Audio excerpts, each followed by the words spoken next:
Soy Ana Lucía, ¿qué tal? Bienvenidos. Yo soy Emilia. Queremos presentarles a nuestros queridos invitados. Ellos son papás de chiquitos nuestros de preescolar. Les presento a Esperanza Jaramillo, a Patricio Herrera, a Karina Landívar y a Julián Verdesot.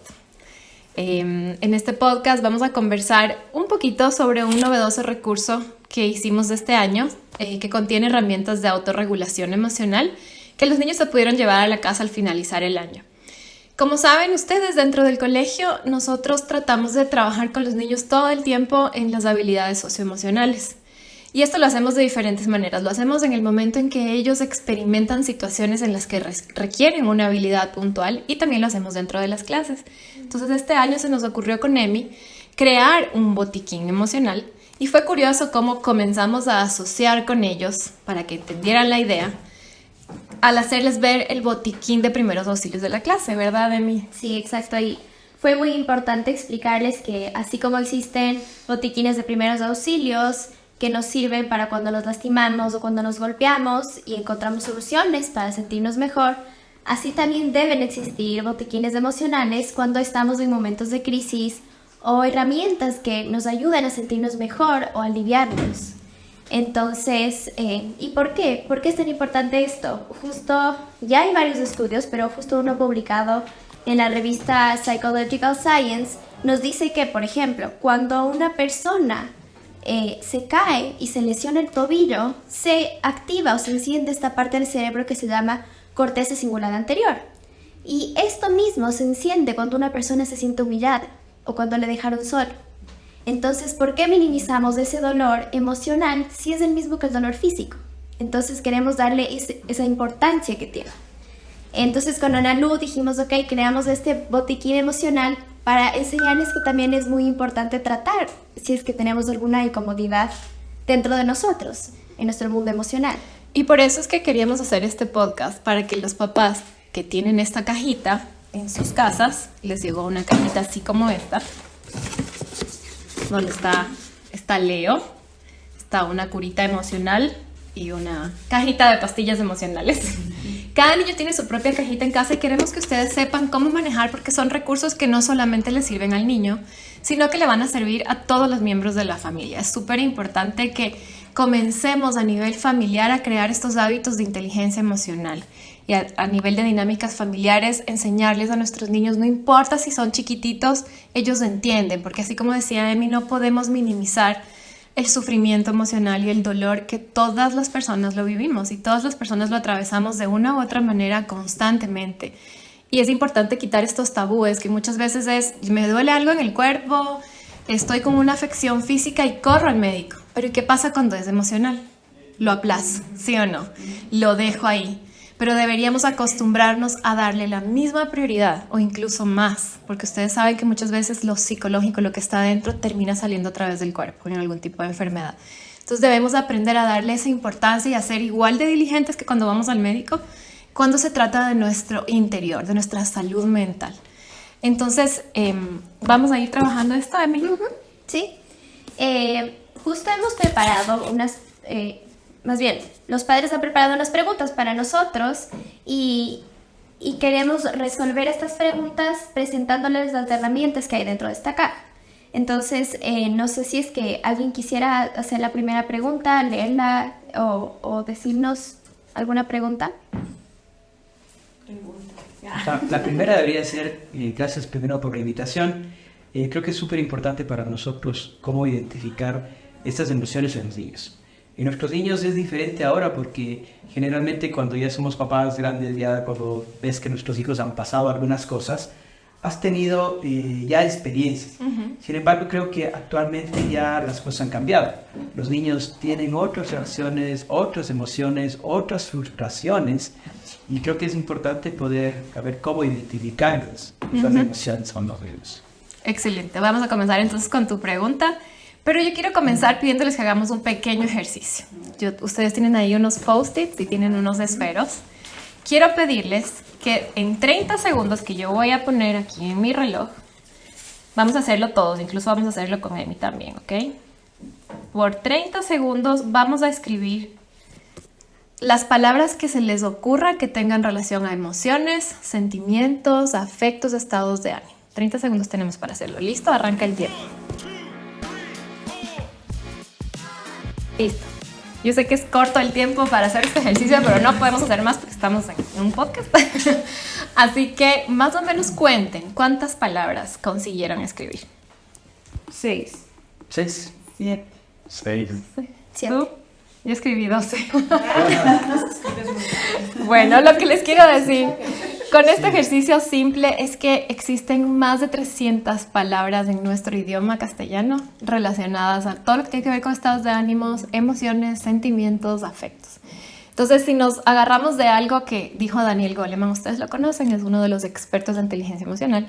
Él dijo que somos unos analfabetos completos a nivel emocional, es decir, no sabemos nada sobre las emociones y debemos partir de ahí porque el momento en que uno considera que no sabe nada en relación a un tema, uno puede prepararse, uno puede estudiar porque es como, ok, yo no conozco sobre esto, me voy a esmerar en conocerlo.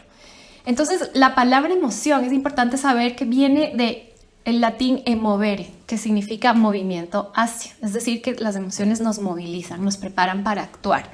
Por eso es que es tan indispensable, como tú dices, aprender a reconocerlas. Primero en mí mismo y luego en el otro. Y desde las sensaciones que provocan en el cuerpo, porque ese es el primer paso incluso para los niños, para que ellos entiendan dónde se siente esa emoción y les podemos preguntar. Sí, yo veo que tú estás, por ejemplo, con las manos así fuertes. ¿Dónde estás sintiendo esa emoción? Entonces, ¿estás sintiéndola en tus manos? A mí me pasa que yo siento esa emoción aquí. O me late rápido el corazón. Tocar estas partes del cuerpo en las que se dan estas sensaciones para que luego podamos ponerle un nombre y decir esto es enojo, esto es ansiedad, esto es miedo, esto es tristeza, esto es nostalgia, etc. Y así saber qué hacer con esa emoción, ¿no es cierto? Para evitar reacciones desadaptativas que pueden pasarnos y que nos pasan a todos. Como les decimos a los niños, la ira se apoderó de ti. ¿Y qué pasó cuando la ira se apodera de mí? Gritos, impulsividad, reacciones desbordadas que se vuelven desadaptativas en el entorno. Entonces, aquí viene una de las herramientas que hicimos, que es nosotros le llamamos checking emocional o cartilla de emociones. Entonces, ¿qué es lo que pasa? Los niños podemos utilizar incluso otro tipo de caras, dibujos. Aquí tienen esta que es un poco más grande para que la puedan ver. Pero hay un descubrimiento científico que es que el niño se conecta mejor cuando los rostros son reales y las expresiones son de caras reales, porque estamos acostumbrados a ver, por ejemplo, estas de intensamente que tenemos aquí. Estamos acostumbrados a ver estas, que son las de la película que está súper de moda, ¿no? Y nos acostumbramos a ver este tipo de caras que nos ayudan, a los niños les ayudan muchísimo. Pero cuando ponemos rostros reales, los gestos hacen que se conecten de diferente manera a nivel cerebral. Sí, tenemos esta como que no es que no se pueda usar, sí se puede, pero nosotros aprovechamos para darles el recurso en real. Y ustedes pueden hacer una cosa, los papás que no tienen esta cartilla, lo que pueden hacer, y también lo podrían hacer ustedes, es tomarse fotos de los miembros de la familia, cada uno en una distinta emoción, ¿sí? Entonces, y es un ejercicio súper divertido porque pueden ustedes decir, ok, de pronto al papi con qué le identifican. Y generalmente el papá se le identifica con la ira, no se vayan a sentir mal por eso. Pero generalmente es así. Y la mamá la felicidad. ¿Y saben por qué? ¿Y saben por qué pasa eso? A la mamá se le identifica, si hablamos de emociones, digamos, de estas que son de defensa, hablando de la ira y la tristeza, a la mamá con la tristeza. ¿Por qué? Porque el papá con esta ira marca autoridad. Por eso es tan indispensable la figura paterna, que mucho se ha perdido en este medio. Y la figura de la madre, que es tristeza, se asocia con la ternura. Que la mamá es ese lado de afecto, ese lado de paciencia, que tiene esta parte como un poco nostálgica, un poco más suave, ¿sí? Entonces, si se dan cuenta que tiene mucho sentido, podríamos también practicar de esa manera. No sé si con eso te respondo la pregunta. Sí. Un poco la idea era cómo identificando mi poder decir, no, estás teniendo miedo, estás teniendo, había una de asco, yo había puesto el cansancio, que ahora generalmente les pregunto a los niños y siempre están cansados. Cuando tienen que evitar algo, están aburridos. ¿Sí? Entonces, ese aburrimiento significa que hay algo detrás. ¿Sí? ¿Qué es ese algo por detrás? O sea, cómo ir sacando esas emociones, cómo ir sacando esa barrera que se están poniendo actualmente para no decir tengo esto o quiero esto. Claro, yo creo que ahora esto va dependiendo mucho de nuestra actualidad, de lo que tenemos en el medio. Tenemos tanta tecnología, tenemos tantos dispositivos que los niños están al alcance de, son niños que son inmediatistas, ¿no? Y les cuesta quedarse en la reflexión. Si es que vemos los programas o escuchamos podcasts a 1.5, los voice notes a 1.5, y a los niños les estamos transmitiendo lo mismo, ¿qué capacidad luego van a tener para ellos sentarse a reflexionar un ratito de qué están sintiendo? De darse cuenta un ratito de qué me está pasando en este momento. No quieren sentarse a hacer eso porque no estuvieron acostumbrados desde pequeños a ese tipo de cosas, sino saltarse las propagandas y de una, skip, y empieza el siguiente programa. Y todo es bajo demanda, o sea, todo tú ya tienes la posibilidad de elegir cuánto y en qué frecuencia hacerlo. Exacto. Entonces, yo recuerdo, ya son algunos años, pero yo recuerdo ver Popeye el Marino, y eso era 6:30 de la mañana antes del noticiero, y sabías que duraba 20 minutos o 30 minutos, de los cuales 15 o 10 eran los efectivos, digamos, de la serie, pero lo demás eran publicidades, comerciales. Exacto. Y sabías que la siguiente ocasión en la que podías seguir viendo Popeye era el siguiente día, y si ese era un viernes, era el día lunes. Entonces, digamos que estaba mucho más marcado. Hoy, dado que es bajo demanda, dado que estamos a un clic de distancia de cada serie, de cada frecuencia y de las famosas maratones, entonces hoy haces maratón de cualquier cosa de series y demás. Entonces, no alcanzas a digerir el primer capítulo y ya vas en el 2, en el 3, en el 4 y eso ahora es como lo adecuado, ¿no? Es como los Está de niños moda. imitan todo lo que ven, todo lo que escuchan, pues sí. Yo, por ejemplo, como madre, una cosa es lo que yo he ido creciendo con mis hijos, observándolos, y yo puedo en casa o en el lugar donde estemos atender ciertas circunstancias que ellos pasan. Por ejemplo, un momento de rabia, un momento de enojo, se pelean entre hermanos, cada uno tiene su sentimiento diferente. Pero ¿qué pasa cuando no están en casa y yo no estoy con ellos? Entonces, eso es lo que ahorita que veo el botiquín me parece fabuloso, porque de alguna manera sí y veo que les es útil para que ellos se conozcan y solos, sin papá y sin mamá, siendo tan pequeños, ellos puedan manejar su emoción. O sea, las emociones son reales, son auténticas, o sea, no tiene nada de malo lo que vayan a sentir en ese momento. Pero cómo van a manejar el sentimiento que estén llevando, ¿no? Una alegría desbordada tampoco se ve tan buena al final de cuentas ante la sociedad, ¿no? Va a parecer un niño loco. O una tristeza demasiada dramática también. Entonces, cómo ellos manejan su emoción en los diferentes campos donde ellos se manejan, ¿no? Entonces, eso. Y yo creo que, Pato, justo para concluir con tu pregunta, creo que es muy importante. Justo veía un caso de un niño en el que el papá quiere todo el tiempo decirle, tú eres valiente, ¿por qué estás triste? Si no pasa nada, sigue, no pasa nada. Entonces el niño no sabe por dónde canalizar eso tan fuerte que sintió porque el papá no le validó. Entonces enseñarle que también la emoción que sienta está bien, es normal y que va a pasar. Entonces ayudarle a decirle, está bien que sientas esto, es normal y buscamos una solución. Así le estamos dando una herramienta para que la próxima vez que le pase eso, él no se asuste y sepa que si eso pasa, puede hacerle solito, puede gestionar su emoción. Y entonces ayudarle a identificar y validar esa emoción también. Sí.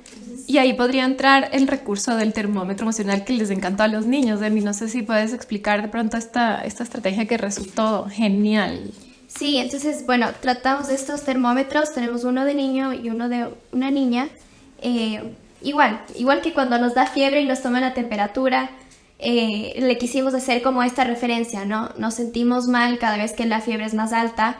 Entonces, en este caso, el termómetro es, mientras más intensa sea la emoción, va llegando a un número más alto. Entonces, no necesariamente de la ira o emociones que son vistas como tristeza, ira, sino también puedes a veces sentirte eufórico. Entonces, estás en un número 5, pero identificar esa emoción tan intensa que puede llegar a ser en tu cuerpo. Entonces, con esto les damos la opción a los niños a que identifiquen mediante un número, porque se les hace más concreto. Si a un niño le dices, bueno, ¿cómo te estás sintiendo del 1 al 5? Y te dicen, de tristeza, ¿en cuánto estás? Estoy en un 4, entonces estás muy triste. Exacto. Ese volverlo de algo abstracto a algo concreto les va a ayudar mucho más en esta edad. Esta era nuestra idea también con el termómetro. Y les plastificamos y de manera que ellos puedan colorear e ir colocando en las rayitas iban poniendo colores y eso les ayudaba a ellos de manera concreta, porque en esta edad los niños necesitan eso y se ubican en qué punto están. Y llegaron ellos a verbalizar, profe, estoy en el 3, ¿sí? O ya me estoy calmando, ya estoy sintiendo que estoy bajando mi ira. Entonces, como dice Emi, les explicamos que no es solamente para la emoción del enojo, porque las emociones todas pueden ser muy intensas, tal cual como la película nos la ha mostrado. Así que, bueno, ¿quién sigue con la siguiente pregunta? No sé si podemos ver, por ejemplo... ¿Cómo logras, además de los signos, digamos, más físicos, ayudarle a tu niño o inclusive tú mismo a identificar la emoción que está sintiendo, que luego le permita solventarla, por llamarlo de alguna manera, y luego además que pueda hacer una acción, no sé, de empatía hacia el resto, hacia el mundo que le circunda? Uh-huh. Sí, apuntando a lo que dice Julián, creo que tal vez se puede complementar con otra subpregunta. Hay chiquitos que demuestran la felicidad, emoción con mucha facilidad, la ternura, pero el miedo, la vergüenza, el enojo, no lo asimilan, y por lo tanto la idea sería cómo podemos ayudarle a que también se fijen que esa es una emoción que no está mal y cómo la puedes canalizar para no quedarte en sí mismo. Uh-huh, uh-huh. A ver, primero un poco para recordar y refrescar algo que creo que todos ya lo manejamos, es el hecho de que no hay emociones ni malas, ni buenas, ni positivas, ni negativas, sino que todas son válidas, todas son parte de nosotros y todas nos sirven para algo, ¿sí? Definitivamente, y hay que aprender a identificar cuál es el objetivo de determinada emoción. Y una de las más difíciles de manejar esta edad justamente porque es parte de esas emociones en las que el cuerpo se pone en un mecanismo de ataque. Yo estoy a punto de defenderme y de atacar, la ira, por ejemplo, o el miedo, o la tristeza.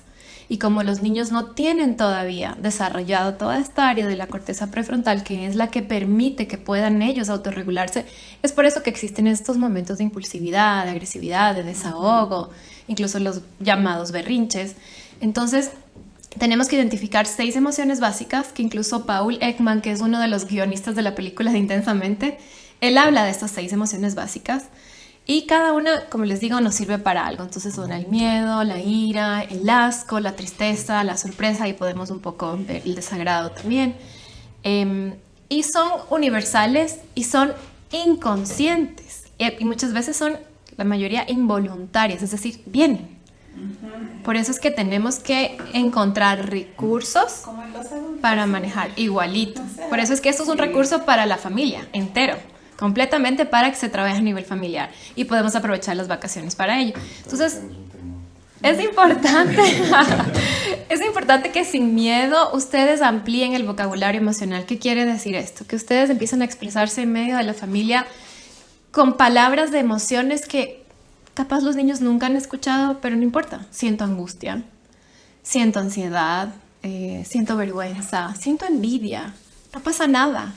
O sea, es desmitificar un poco esto de ¿y qué pasa con la envidia? Es una emoción, la misma película nos muestra. Puedo sentir envidia. Son cosas que son reales, como ustedes bien dicen. Entonces, hablar y ampliar este vocabulario emocional sin temor dentro de nuestra dinámica familiar es uno de los primeros pasos que tenemos que tener.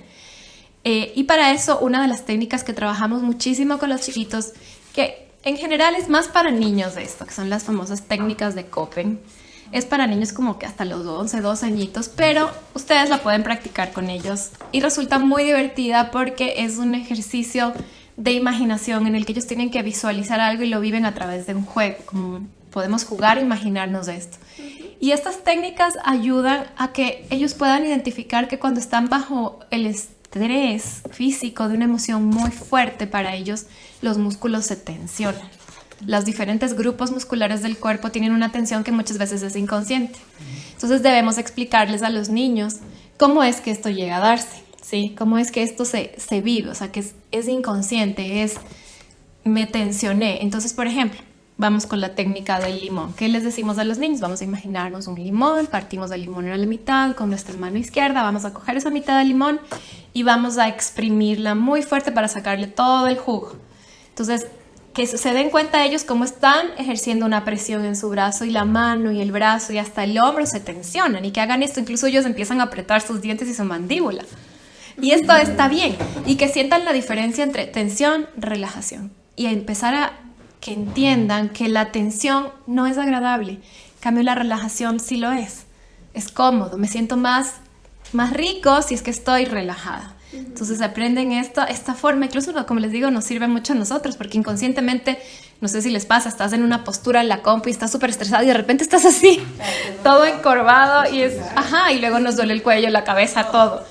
Entonces es como aprender esto de estoy tensa, me voy a relajar. Sí, entonces aquí tenemos algunas. También trabajamos, por ejemplo, la del chicle, que muchas veces eso les pasa a nuestros chiquitos cuando están enfadados o están nerviosos o están tensos y hacen la mandíbula, la aprietan súper duro. Entonces la idea es hacerles imaginar que se comieron un chicle muy duro y que tienen que masticarlo con mucha fuerza.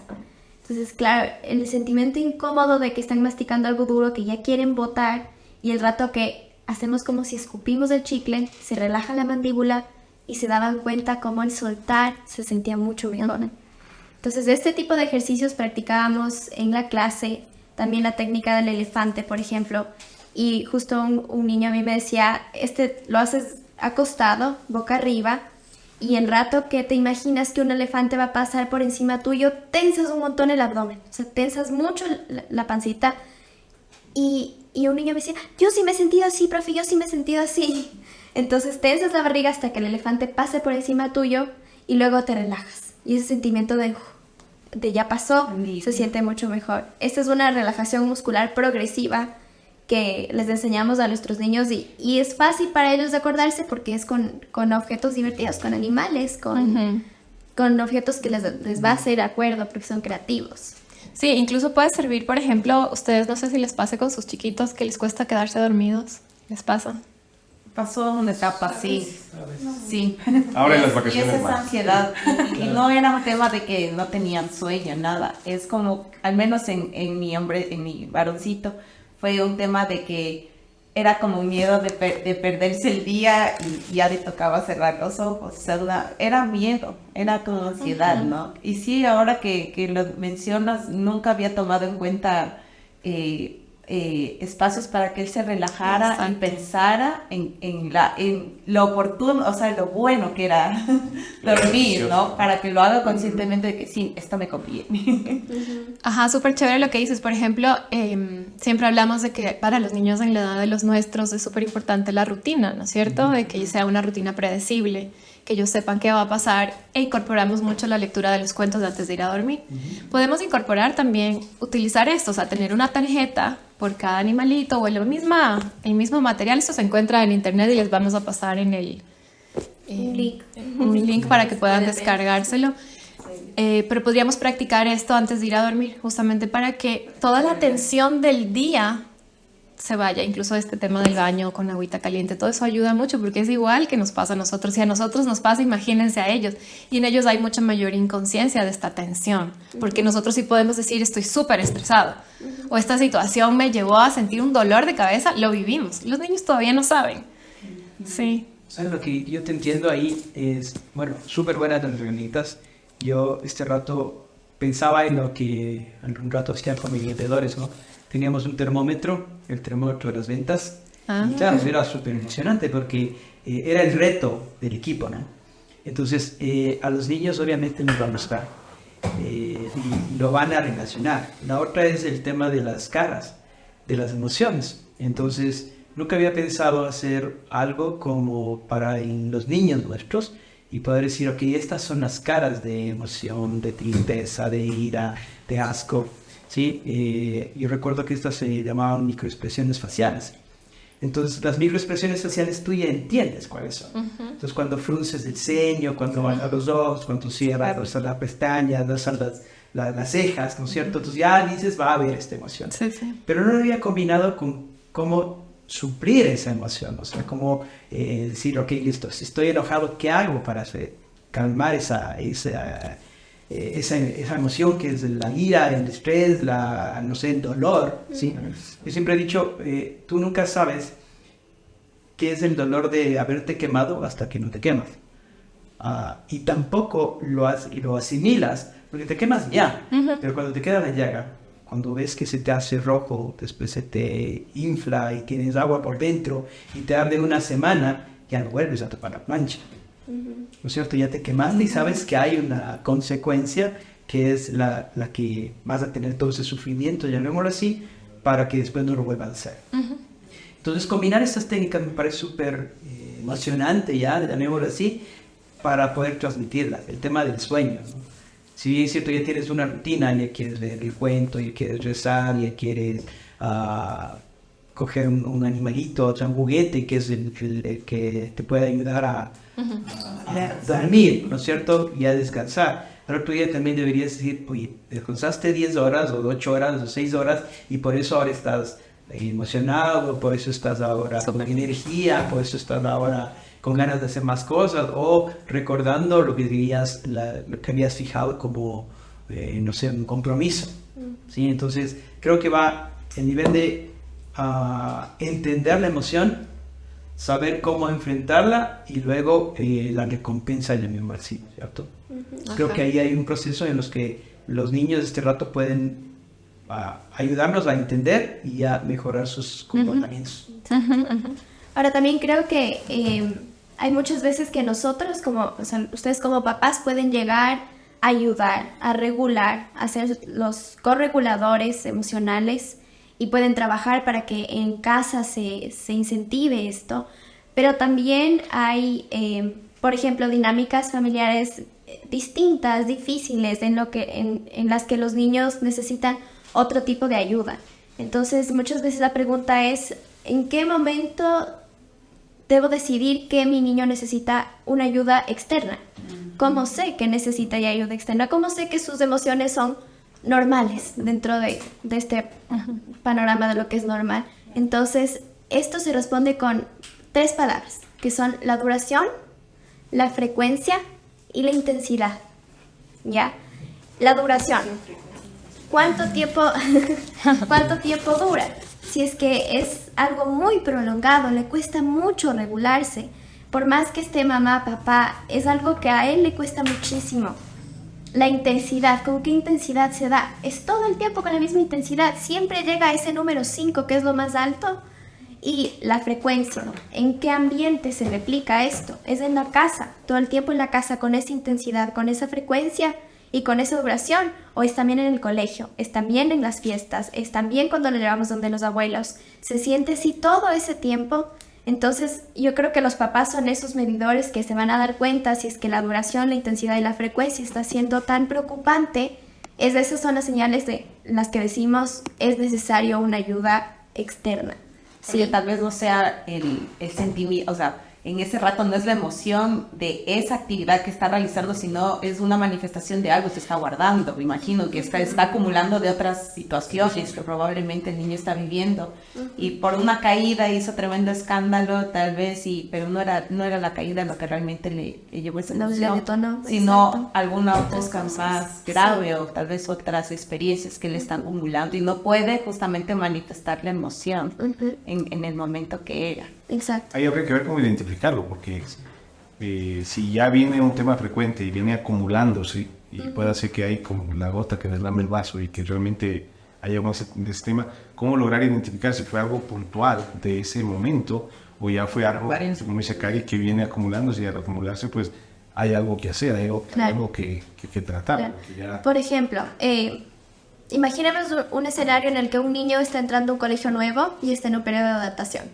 Entonces, su sentimiento de nervios, su angustia, todos estos cambios por el que está pasando, lo transmite hacia afuera con las iras. Todo el tiempo está súper irritable, se le dice algo y no quiere, hace muecas, no quiere saber de irse a dormir, de escuchar a la primera, no. O sea, está súper irritable.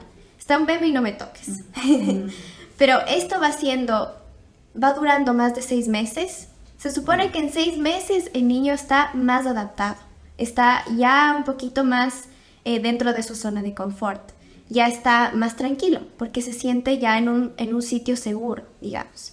Entonces, pasado estos 6 meses y sigue así de irritable, se da tan frecuentemente que ya es preocupante y se está repitiendo en varios ámbitos. Entonces el identificar sí va a ser un poquito difícil, pero también hay que tomar en cuenta en qué contexto está. Si es un niño que recién es el primer mes de todos estos cambios y se está recién adaptando, es normal y es normal que esté irritable y que esté con iras y se sienta así porque está exteriorizando sus nervios, su forma de decir, me está pasando algo difícil, no estoy todo el tiempo con mi mamá y mi papá, estoy en un ambiente desconocido, es normal que surjan estos cambios. Pero si ya pasó un tiempo de adaptación y sigue así, entonces puede haber algo más atrás, más que la adaptación. Sí. Una pregunta. También creo que nos podríamos dar cuenta que ya necesitamos ayuda cuando ya existe algún evento llamativo, tal vez con su cuerpo. O que está con los manitos así, o que se come las uñas, o que existe bruxismo nocturno, por ejemplo, también, o algo así. O sea, podría ser también algo que nos llame la atención para decir, creo que necesitamos ayuda, o seguimos con estrategias básicas que le van a ayudar al día a día. Cuando tengan una premisa que es, además de esto que nos dicen estas 3 palabras claves, es qué tanto está afectando la funcionalidad de su día.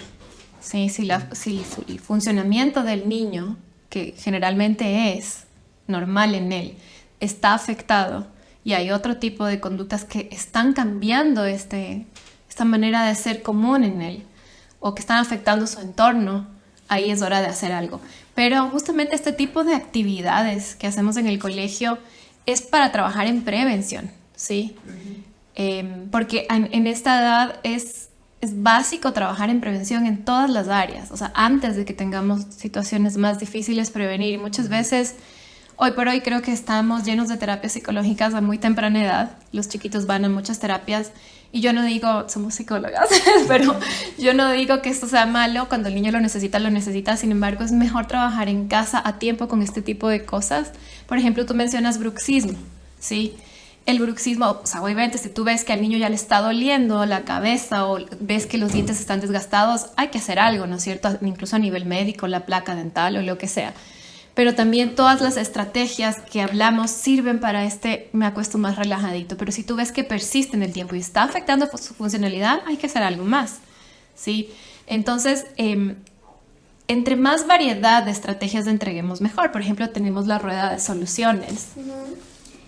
Esta rueda de soluciones es algo, es súper chévere porque no solo lo implementamos con nuestros niños pequeños, sino en todo el colegio.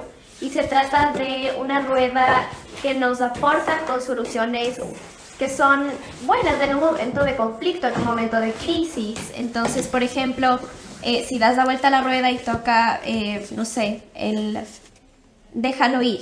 Que tal vez es un problema en el que solo necesitamos dejarlo ir para nosotros sentirnos mejor. O, por ejemplo, espera y respira. Apártate de ese lugar que te está causando dificultad y problema en ese momento. Respira y regresa. Y tal vez tengas ya la mente un poco más clara y estés más frío. Cambia de juego. Si es que ese juego no te está haciendo sentir bien, si es que las personas que están en ese juego tampoco te están haciendo sentir bien, puedes cambiar de juego. Entonces, alternativas que les ayudan a los niños a saber que hay soluciones a problemas que a veces se estancan y se quedan en el recreo como que, profe, ¿y ahora qué hago? Entonces, ellos saben que pueden acudir a estas ruedas de soluciones y ver qué pueden hacer. Ahí, Emi, es que tenemos nosotros, ¿no es cierto? Entonces, ¿cómo lo utilizamos? Ellos, a nosotros ver una dificultad en la casa, por ejemplo, le pedimos a él que busque una solución aquí, lo direccionamos, lo ayudamos. ¿Cómo lo podemos utilizar correctamente en casa? Depende del problema que tengan, pero por ejemplo le puedes tú ayudar, ok, gira la rueda, y pueden girar mejor así, porque así está un poco complicado, pero el rato que giren, digamos que sale el discúlpate, ¿ya?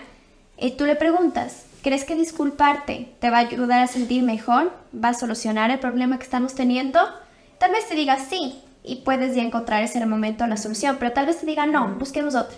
Y buscan así otra hasta que diga, con esta me siento más afín ahorita. Con este siento que es el mejor. Entonces, sí le puedes guiar tú también, estar en el proceso de... Sí, porque igual ahorita no sé si saben, no creo que puedan leer, entonces igual van a necesitar la ayuda de papá o mamá ya para utilizar esta rueda. Ajá, aunque los dibujos también hablan un poco por sí solos, sino que está bien chiquitita, pero aquí hay otra, por ejemplo. Es importante también no centrarnos solamente en que el niño aprenda a usar la rueda, sino yo. Entonces, el momento que pasa algo, el momento que sucede algo, ¿no es cierto?, dentro de nuestra dinámica familiar, cualquier situación, yo primerito me voy a ir a la rueda. Y voy, esta no tiene la flechita, pero digamos aquí, voy a ir a ver y digo, yo aquí necesito respirar. Entonces yo modelo frente al niño, porque si nosotros no modelamos, los niños no tienen ni idea cómo. Entonces yo digo, ahorita realmente se me chispoteó, me enojé, grité, estallé, voy a ir a la rueda, voy a respirar profundo. Y le reconoces delante del niño que te pasó eso, que la emoción se apoderó de ti, que te desbordó, que no te pudiste controlar, entonces voy a practicar esta respiración. O de pronto luego otro día me voy a ir a tomar un poquito de agua para... Y el niño a través de este modelamiento del adulto, enseguida luego solito va y busca. Entonces es una estrategia que la pueden pegar en la pared de la cocina, de la sala familiar o algo así, para que la puedan trabajar. Porque también promueve la comunicación abierta en la familia, ¿no? A veces por justamente quedarnos callados sin mencionar, porque ni siquiera, o sea, como digo, es legítimo las emociones, pero a veces no las decimos, no las entendemos ni nosotros mismos como adultos, y menos queremos, o sea, pues nos ayuda a investigar un poco más, conocernos un poco más a nosotros mismos y a la vez también ayudar a nuestros hijos. Y me encanta por justamente promover la comunicación. Me imagino de aquí a unos años que estén en la adolescencia, para ellos va a ser más fácil incluso la confianza que va a haber como familia. Totalmente. ¿No? Qué lindo, eso me encantó. Sí, porque muchas veces como adultos y como papás, tal vez nos reprimimos un poco. O sea, yo considero que a veces nos reprimimos en estar tristes. No, es que no quiero que me vea mal. O me enojo, pero me voy a controlar porque no quiero causar conflicto o que mi hijo me vea enojado. Entonces, pensando como adulto y todo, y como niño, creo que es natural el poder expresar. Deberíamos expresar un poco más de... Sí, estoy enojado, por último me voy a dar una vuelta y regreso. Y claro, o sea, el chiquito también entender que, explicarle, sí, mamá se fue un ratito, se va a tomar un café porque está enojada. Tomar café todos los días. O triste, porque la tristeza también es algo que se reprime mucho para que el hijo o los hijos no nos vean mal. Y a lo mejor eso no está correcto, no está bien. Ellos deben de conocer.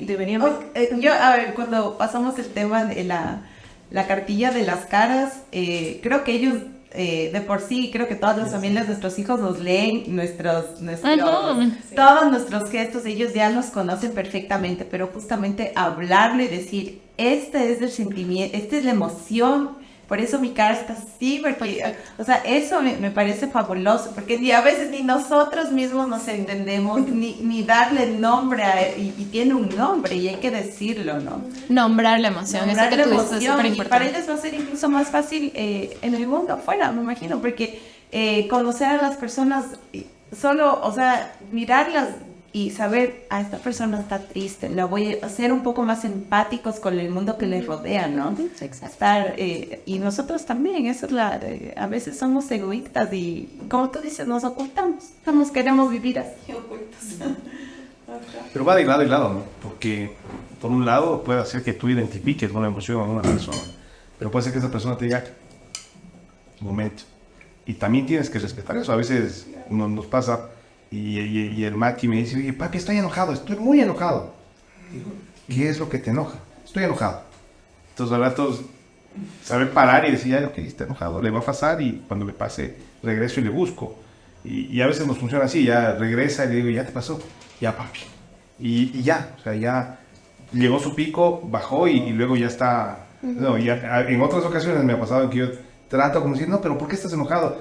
Y ahí no funciona tanto. Entonces a veces es mejor que esté tranquilo, que vaya a veces a encontrar algo que le distraiga, en su caso el fútbol, entonces va, patea 2, 3 veces el balón, regresa y ya le pasó, ya ya encontró su tema que no sé, su bahía de emoción, de relaje. Entonces va, patea 3, 4 veces el balón y regresa y ya está feliz, está tranquilo de nuevo. Entonces, ese es un arte, puede quedar de lado y lado. Tal vez ahí lo que decía Karina, a mí no me preocuparía mucho el tema en el hogar, porque ya sabemos cómo solucionar, ¿cierto? Ya tenemos esas herramientas. Lo importante debería ser qué pasa afuera y cómo eso lo puedes identificar. Me parece una buena herramienta el tema mejor dicho, la flechita esa, como va a ir sacando cosas y de ahí poder tener la solución con la persona externa, ¿no? También, exacto. Sí, yo creo que vamos concluyendo. Queremos también dejarles unos libros de recomendación con todo lo que hemos hablado, para que en casa sepamos manejar la parte de inteligencia emocional de mejor manera, de interiorizarla en nuestro hogar. Queremos recomendarles los libros de ¿Qué puedo hacer yo?, que es de Karina Castro, que es una excelente neuropsicóloga. También Educar con inteligencia emocional es un muy buen libro para padres. Y bueno, para nuestros niños, desde aquí les enseñamos El monstruo de colores, que es el que trabajamos aquí en el cole, pero ustedes también pueden tenerlo en casa si es que no lo tienen. Y el libro de Rafa Guerrero también es un psicólogo y educador excelente, que tiene este libro de educación emocional y apego. Tiene algunos libros que le pueden adquirir. Todos estos los ponemos a leer en las vacaciones. De tarea, señor. Nosotros primero, pero... Exacto, eso.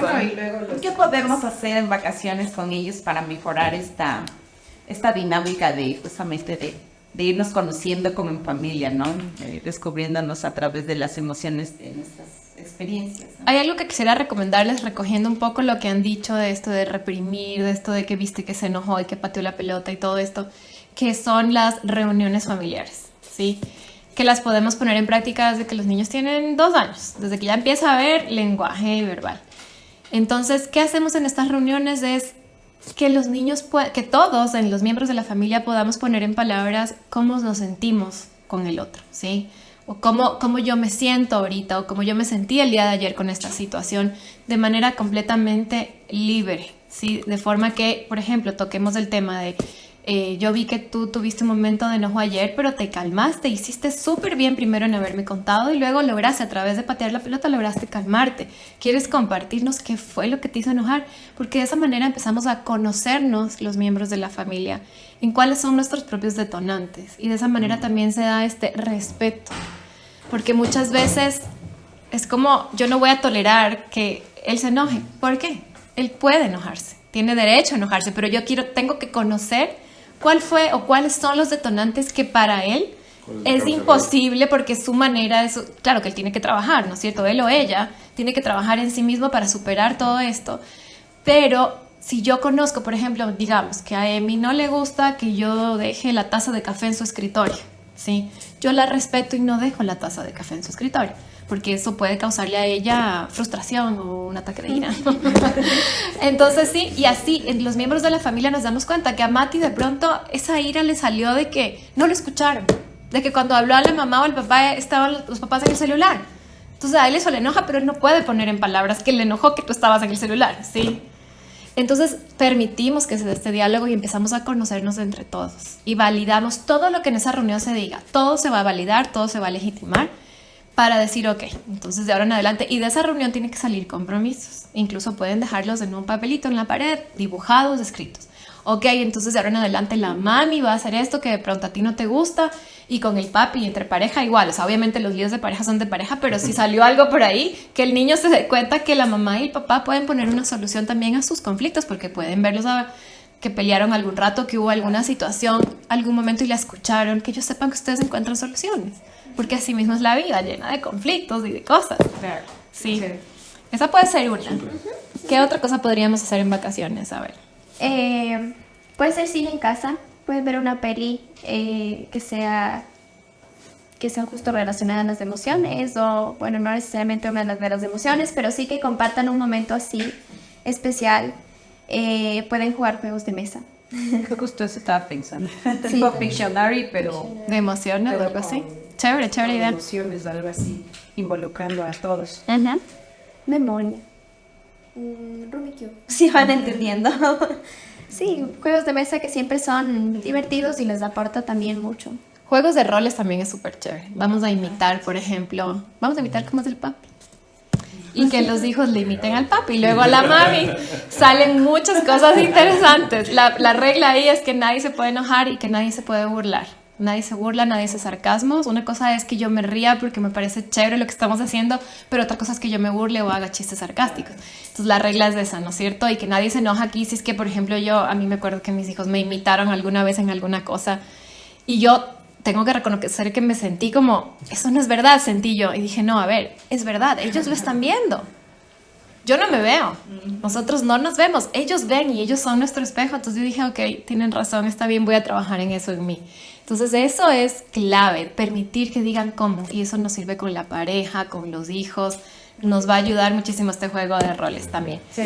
Pueden trabajar con el botiquín, pueden hacer estos squishies. Ay, a mí me encanta esta herramienta de los globitos, porque mi hijo lo ocupa bastante. Mati, desde que aprendió a hacer eso, bueno, creo que ustedes lo hicieron con harina, pero como no siempre les puedo dar la harina, entonces él coge el agua, con los globos de agua, los infla un poquito y anda regalando a todo mundo, como que relájese. ¡Qué lindo! Claro, y él lo utiliza y tiene guardado ahí unos 2 o 3 en su cajón de todos los colores, con todos los globos que encuentra en los cumpleaños o cuando nos ayuda en alguna reunión a inflar los globos. Él aprovecha y sí, me pareció graciosísimo. Y él dice, él tiene uno verde, y dice, esta es mi tortuga. No sé cómo es bien la herramienta de la tortuga, pero dice, esta es mi tortuga. Entonces, ya me parece genial. Sí. Esta herramienta, solo para terminar y que no se quede sin explicar, salió de aquí, de las técnicas de Copen, que es parte de este ejercicio de sentir la tensión en mi cuerpo. La tortuga apenas siente un peligro y los niños que aprendan identifican un peligro para que se meten en el caparazón. Entonces mi cabeza se mete en mis hombros y incluso ellos ya saben también la postura física que pueden tomar para esconderse un ratito, pero no se trata de que me aíslo, huyo, me escondo, sino de que me meto un ratito ahí para respirar y luego salir. Entonces no les podíamos hacer una mega tortuga así de peluche ni nada, entonces les hicimos con un globito. Y de parte es un tema sensorial que también podrían hacer en las vacaciones. Este tiene maicena y es muy agradable al tacto. Entonces pueden trabajar con este tipo de materiales que a los niños les fascina. Para que se lleven a la oficina. A todos les puede servir. Ah, sí. Eso sí. Sí. Es sencillito de hacer.